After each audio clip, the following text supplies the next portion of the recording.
The dawn of the Cold War.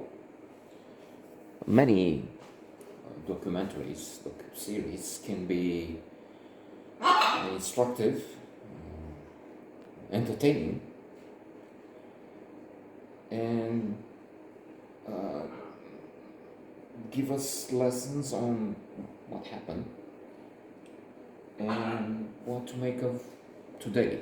Often, let me mention a couple of things. One would be why the West rules for now, and war. What is it good for?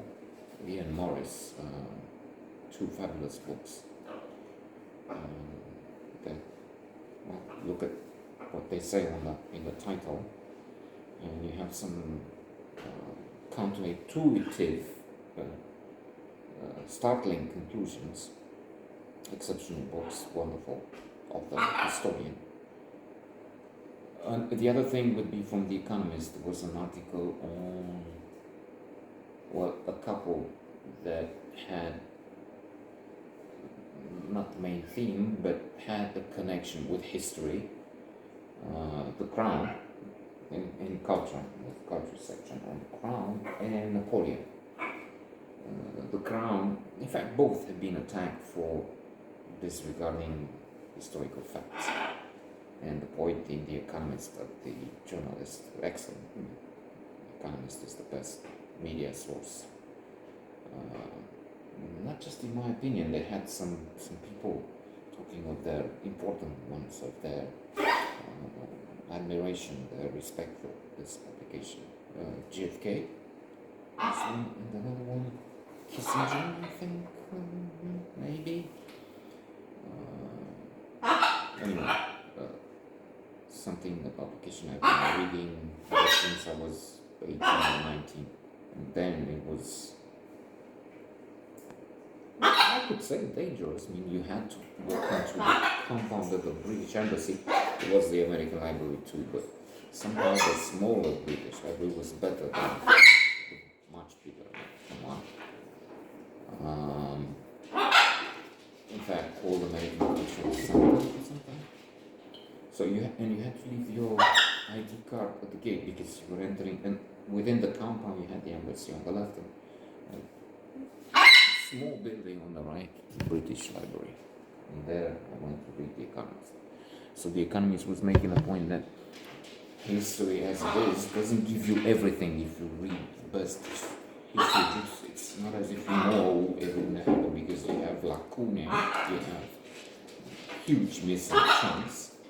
What's in, what's out, who wrote it, winners, famous saying, like history. Herodotus, the father of history, was also called the father of lies.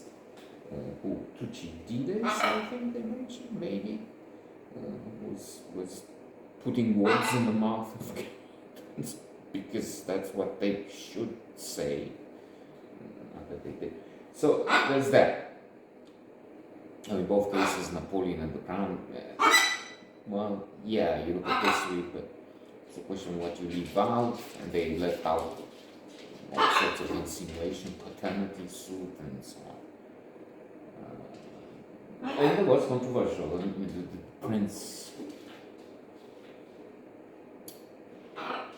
Prince of Edinburgh, considered suing because they insinuated that he was responsible for the death of his sister, some of the family in a plane crash in one of the episodes.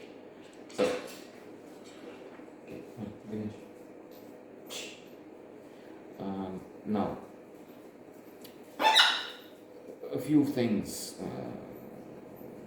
from this episode I've seen.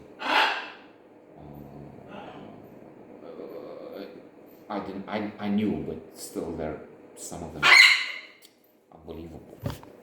I mean, you have Churchill, if not the greatest personality of last century, but one of the top 5 anyway, losing the elections. I mean, he wins the war for them and then they put him out. And for whom? Clement Attlee. He has this joke as a coincidence. This morning there was somebody did it again, a fragment from Ten Minimum, the Churchill movie, The Darkest Hour, with Gary Oldman, who won the Oscar for Best Acting Leading Role for Best Actor. And Churchill has this a reference to athlete, the sheep in sheep's clothing. And then he says another one. An empty car arrives at number 10 Downing Street or some an athlete steps out of it, an empty car. I told this joke at the someone that he didn't. I mean, he wasn't the guy, man. He wasn't paying attention.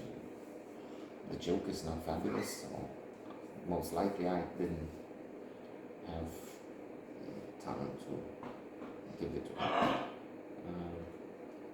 And indeed, Atlee was weak for studying in the league.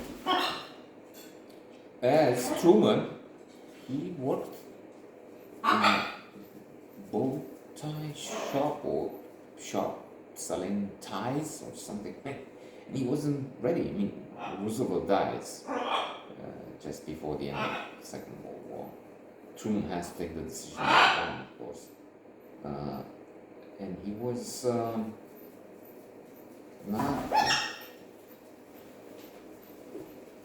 strong enough, maybe, for that war. I don't know.